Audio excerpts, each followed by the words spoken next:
अस्सलाम वालेकुम मेरे अजीज़ हमवतनों, मैं हूँ आपका मेज़बान आशिर अज़ीम खान। फ़ाबियजी अला रब्बी को मातु कज़िबाद। मेरा नबी पाक सल्लल्लाहु अलैहि वसल्लम और उनकी आल पर लाखों करोड़ों दुरूद सलाम। आखिरकार पाकिस्तान के सैलाब मुतासरीन के लिए पूरी दुनिया की तरफ से इमदाद मिलना शुरू हो चुकी है, लेकिन शायद पाकिस्तान की जो हुकूमत है वो इस बात को सीरियस ना ले, क्योंकि इस वक्त पाकिस्तानी हुकूमत को और PDM की तमाम जमातों को अपनी सियासत बचाने की फ़िक्र है। जिस तरह की पॉलिसीज़ इसहाक डार साहब अपना रहे हैं, पाकिस्तान के बैंकों की तरफ से ये इत्तला देना शुरू हो चुके हैं कि जो इसहाक डार साहब मसनूई तरीके से पाकिस्तान की करेंसी को कंट्रोल करने की कोशिश कर रहे हैं, इससे पाकिस्तान को बहुत ज़्यादा नुकसान होगा। इस वक्त आलमी मार्केट के अंदर अगर सोने के साथ पाकिस्तान की इकॉनमी का कंपैरिजन किया जाए तो तकरीबन पाकिस्तानी रुपये 262 रुपये तकरीबन डॉलर की वैल्यू बन चुकी है। पाकिस्तान में सलामत मुतासरीन के लिए जो जिनेवा कॉन्फ्रेंस हो रही थी, उसके अंदर पाकिस्तानी PDM की तमाम जमातों की तरफ से एक बड़ी कामयाबी है कि उन्होंने ये जो यूनाइटेड नेशन के साथ मिलकर, अक़वाम मुत्तहिदा के साथ मिलकर और पाकिस्तान की हुकूमत के साथ मिलकर इन्होंने जो एक कॉन्फ्रेंस मुनक्कद करवाई थी, उसके अंदर पाकिस्तान की हुकूमत को बहुत ज़्यादा फ़ायदा मिला है। लेकिन उसके साथ साथ आलमी इदारों ने भी बड़ा ऐलान किया है। मुख्तलिफ ममालिक और मालियाती इदारों ने पाकिस्तान सलामतगान की इमदाद के लिए ऐलान कर दिया है। इस्लामी तरक्याती बैंक ने, जो कि पाकिस्तान को हमेशा मदद फराहम करता है, दूसरे दोस्त ममालिक हैं, कतर है, सऊदी अरब है, ये हमेशा पाकिस्तान के, और चाइना ने भी पाकिस्तान के लिए इस दफ़ा जिस तरह हमेशा वो अपनी दोस्ती का हक अदा करते हैं, इस बार भी उन्होंने अपनी दोस्ती का हक अदा किया और तमाम ममालिक से ज़्यादा पाकिस्तान को फंडिंग का ऐलान किया है। इस्लामी तरक्याती बैंक ने 3 साल के अंदर 4 अरब 20 करोड़ डॉलर फराहम करने का वादा किया है पाकिस्तानी हुकूमत के साथ, और जिनेवा कन्वेंशन के अंदर ये जो वहाँ पर इजलास चल रहा था, ये उसकी वजह से बहुत बड़ी कामयाबी मिल रही है। दूसरी तरफ इसहाक डार साहब, क्योंकि पाकिस्तान के पास इस वक्त जो ज़खायर हैं वो सिर्फ और सिर्फ 4.5 अरब डॉलर हैं, लेकिन इसहाक डार साहब ये कहना चाह रहे थे कि पाकिस्तान की आवाम के जितना डॉलर्स पड़े हुए हैं उनके अकाउंट्स में, यानी कि उनकी मेहनत की जो कमाई है, लूटा तो पाकिस्तान को इन्होंने है। पाकिस्तान की तबाही और बर्बादी की जो असल वजह है वो ये तमाम PDM की जमातें हैं और कोई नहीं है। लेकिन ये जो पाकिस्तान की आवाम के पास कुछ खाने के लिए चंद पैसे और मिडिल क्लास फैमिलीज के पास कुछ जो जमा की हुई रकम बची हुई थी, इसहाक डार साहब सोच रहे थे कि उसके ऊपर भी कब्जा कर लिया जाए और अपनी सियासत को बचाने के लिए सिर्फ और सिर्फ 10,000 लोगों को नाराज कर लेना ज्यादा बेहतर है। क्योंकि इस वक्त पाकिस्तान में आपको पता है कि जो मिडिल क्लास और फैमिली है जिनके अकाउंट्स में कुछ सेविंग्स मौजूद हैं वो 10% लोग हैं। बाकी तकरीबन 90% लोग इस PDM की तमाम जमातें जो इस वक्त हुकूमत में मौजूद हैं, इनकी पॉलिसीज़ की वजह से इनकी ज़िंदगी उजीरन बन चुकी है। ये सब जानते हैं कि पाकिस्तान इस वक्त इस हालत पे पहुंचा है तो उसकी तमाम वजूहात सिर्फ और सिर्फ PDM की जमातें थी, क्योंकि अपने आप को NRO 2 देने के लिए इन लोगों ने ये पूरा रजीम चेंज ऑपरेशन किया, और रजीम चेंज ऑपरेशन के नतीजे के अंदर पाकिस्तानी अवाम को कुछ नहीं मिला, जबकि इन तमाम PDM की जमातों ने बहुत सारे फ़ायद हासिल किए हैं। दूसरी तरफ जो जिनेवा जो कॉन्फ्रेंस हो रही थी, वहाँ पर बहुत सारे दोस्त ममालिक के अंदर जो उन्होंने तकरीबन अरबों डॉलर की इमदाद का ऐलान किया। तकरीबन इस वक्त पहले रोज़ इस कॉन्फ्रेंस, क्योंकि ये कॉन्फ्रेंस 2 दिन चलने वाली है, तो पहले रोज़ के नतीजे के अंदर पाकिस्तान की आवाम को, पाकिस्तान की हुकूमत को 8.57 अरब डॉलर की इमदाद जो है वो तमाम दोस्त मुल्कों ने ऐलान कर दिया है, जिसके अंदर IDB ने 2 बिलियन, 4 बिलियन डॉलर UAE ने, और UAE ने तकरीबन 93 मिलियन डॉलर, जर्मनी की तरफ से 88 मिलियन डॉलर, और चीन की तरफ से 100 मिलियन डॉलर, और US की तरफ से 100 मिलियन डॉलर, फ्रांस की तरफ से 345 मिलियन डॉलर, जापान की तरफ से 77 मिलियन डॉलर, और ADB की ने 1.5 अरब डॉलर की पाकिस्तान की इमदाद करने का ऐलान किया है। लेकिन उम्मीद है कि ये इमदाद जो है वो पाकिस्तान के गरीब लोगों तक, जिनके लिए ये इकट्ठी की जा रही है, उन तक पहुंचेगी। उम्मीद है कि ये पाकिस्तान की हुकूमत जो है वो अपनी सियासत को चमकाने के लिए जिस तरह के इश्तिहार लगाए जा रहे हैं, आज जंग न्यूज़ के ऊपर, आप अखबार के ऊपर देखें, मेन फ्रंट पेज के ऊपर तकरीबन इतना बड़ा इश्तिहार लगा हुआ था कि पाकिस्तान की, अगर ये जितने का इश्तिहार इस हुकूमत ने लगाया है, अगर 10 खानदानों को उतने पैसे दे दिए जाते तो शायद उनकी ज़िंदगी के लिए आने वाले 6-7 माह अच्छे गुजर सकते थे। लेकिन इनको अपनी सियासत, अपने बच्चों की सियासत बचानी है तो होगा तो वही। अब ये बात पीडीएम की जमातों को पता है कि ये पूरी दुनिया उनके ऊपर एतबार नहीं करती है। इमरान खान साहब का जो बयानिया था, चोर का बयानिया, वो काफ़ी मकबूलियत इख्तियार कर चुका है और पूरी दुनिया इनको जो है वो चोर समझती है। तो आखिरकार शहबाज शरीफ साहब को ये मानना पड़ा और उन्होंने जनेवा कन्वेंशन में खिताब करते हुए कहा कि हम सब शुक्रगुजार हैं कि पाकिस्तान की मदद के लिए तमाम दोस्त मुमालिक पहुंचे।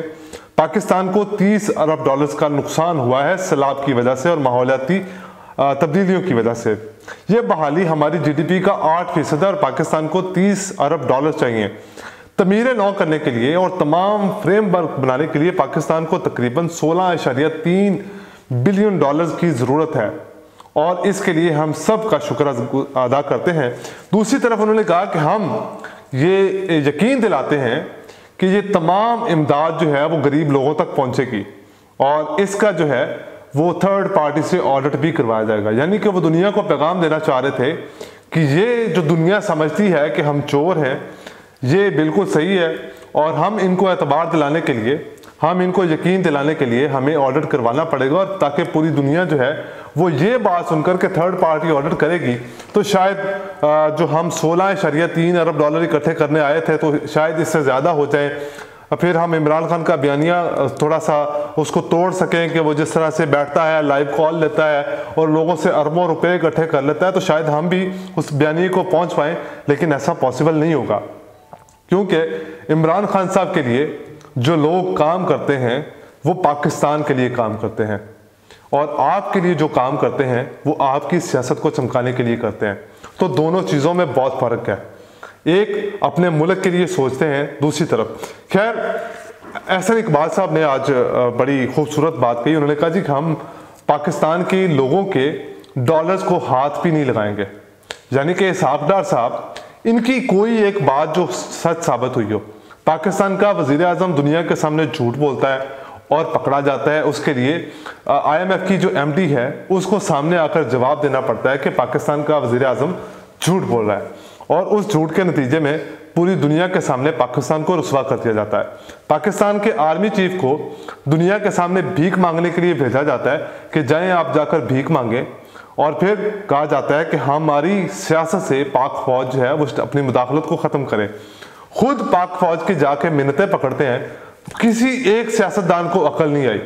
पिछले 75 सालों के अंदर पाकिस्तान की इस्टेब्लिशमेंट ने अगर सियासत के अंदर मुदाखलत की है तो फिर यही सियासतदान वापस जाकर उनके पाँव पकड़ लेते हैं, उनके बूट चाटना शुरू कर देते हैं कि हमें पता है हम आपके बगैर इक़्तिदार में नहीं आ सकते, हम जो है अपनी सियासत को चमकाने के लिए भी आपके ऊपर तनकीद करना भी नहीं छोड़ सकते, तो हमें वापस इक़्तिदार दिया जाए। हम अभी तो आए थे 1.5 साल था तो 5 साल अगले भी दिए जाए तो हम पाकिस्तान की किस्मत बदल देंगे। 35 साल इसहाक डार साहब पाकिस्तान के वज़ीर ख़ज़ाना रहे और जब भी ये लोग हुकूमत से बाहर निकले तो पाकिस्तान के पास जो सिर्फ फॉरेन रिजर्व थे वो वही मौजूद होते थे जो दोस्त ममालिक की तरफ से रखवाए जाते थे ताकि उनको इस्तेमाल ना किया जा सके। और ये 35 साल का तजर्बा है। खैर कमर ज़मान कायरा साहब ने आज बड़ी खुल के बातें की। उन्होंने कहा जी कि पीपल्स पार्टी को हमेशा हुकूमत नहीं जिम्मेदारियां मिली हैं। शायद वो ये कहना चाह रहे थे कि पाकिस्तान पीपल्स पार्टी जो है वो इक़्तिदार के लिए लड़ती नहीं है। कमर ज़मान कायरा साहब खुद अगर उनको देखा जाए बाकी सियासतदानों की निस्बत पीपल्स पार्टी में जितने लोग मौजूद हैं उनकी अगर देखा जाए तो बहुत एक बेहतर इंसान है। खैर उन्होंने कहा कि मुल्क को बहरान से निकालने के लिए पीपल्स पार्टी हमेशा आती है। कायरा साहब ने यह भी कहा कि पाकिस्तान की गंदम की किल्लत नहीं है तो बहरान पैदा क्यों हो रहा है।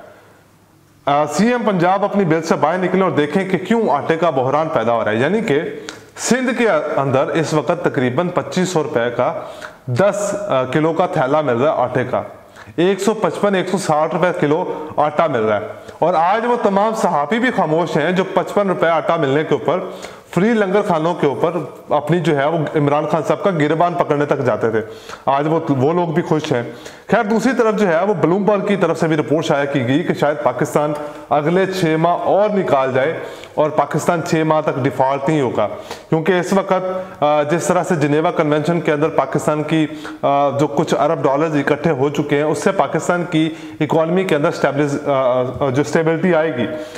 दूसरी तरफ उन्होंने ये भी कहा कि पाकिस्तान के अंदर इस वक्त 8.8 अरब डॉलर का खसारा है, जबकि पिछली हुकूमत जो है 1.3 अरब डॉलर का खसारा छोड़कर गई। ये सारी मुआशी पॉलिसियां जो थी, जो भी इस हुकूमत ने आकर बनाई, उसकी वजह से पाकिस्तान इस मुकाम तक पहुंचा। ये सब लोग जानते थे कि पाकिस्तान में माहौलियाती तब्दीली होगी, पाकिस्तान में सैलाब आएगा, लेकिन फिर भी रजीम चेंज ऑपरेशन किया गया, क्योंकि ये जानते थे कि अगर ये अब इक़्तिदार में नहीं आए तो फिर दोबारा कभी इक़्तिदार में नहीं आ सकेंगे। खैर सवाल तो ये है कि लूटने वाले कोई और हैं, भुगतते कोई और हैं। पाकिस्तान की आवाम को सिर्फ और सिर्फ इन्होंने उल्लू बनाकर रखा हुआ है, लूटते हैं, आते हैं, पाकिस्तान की आवाम को बहनिया बनाते हैं। कमर जमान साहब, कायरा साहब जो आजकल बातें कर रहे हैं ना, इनसे जाकर सवाल पूछ लो कि जो सिंध के अंदर, कराची के अंदर 1500 लोगों की लाशें मिली अस्पताल के अंदर, उसकी जिम्मेदारी किसकी थी? वहां पर आटा महंगा मिल रहा है, वहां पर लोगों को वैक्सीनेशन नहीं मिल रही, वहां पर सरकारी अस्पतालों के अंदर या प्राइवेट अस्पतालों तक के अंदर वहां पे सूरत हाल ये है कि लोगों के पास बेड नहीं है, लोगों को जमीन के ऊपर सोना पड़ रहा है। लेकिन कहते हैं कि हम लोग सिर्फ और सिर्फ इक़्तिदार के लिए नहीं आते, पाकिस्तान को मुश्किलात के लिए निकालने से आते हैं। 2008 से 2013 का अगर इनका एरा देखा जाए ना, तो पाकिस्तान को दहशतगर्दी से इन्होंने नवाजा, पाकिस्तान को डिफॉल्ट के नैज पर ये लोग लेके आए, पाकिस्तान के अंदर बिजली की शॉर्टेज हुई, इनके दौरे हुकूमत में हुई। ये लोग कहते हैं कि हम पाकिस्तान को मुश्किलात से निकालने के लिए आते हैं। आज के लिए इतना ही, मुझे दीजिए इजाजत, अल्लाह हाफिज।